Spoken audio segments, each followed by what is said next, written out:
yourself get back up if you do. You are not a worthless, awful, miserable piece of garbage. You know this, but you don't believe it. High school English teacher is touching you again.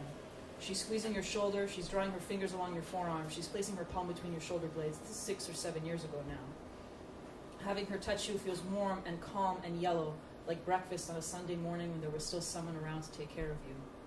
You want her to touch you.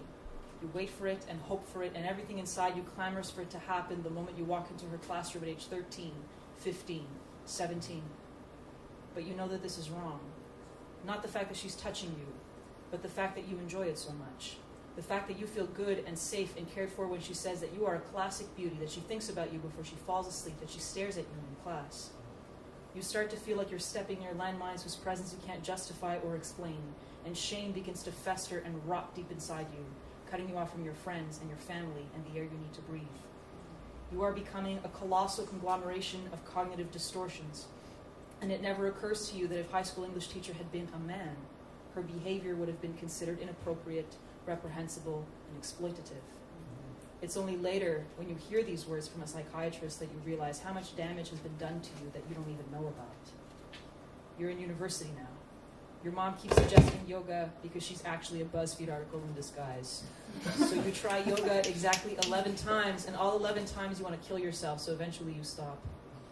You still dream about high school English teacher, and sometimes you wake up in the night in a cold sweat with aching veins. You remind yourself of how impossible it is to love someone who constantly threatens to explode. The landmines begin to explode. Your family, your friends, your psychiatrist are all affected. You are a decent, valuable, and meaningful individual. You know this, but you don't believe it. And then one night you fall off your skateboard.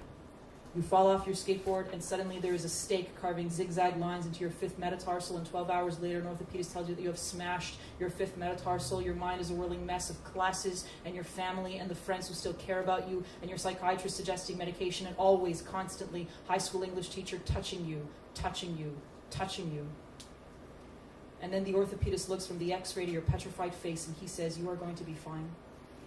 You know this. And somehow, for the first time, you start to think that maybe, eventually, you'll believe it.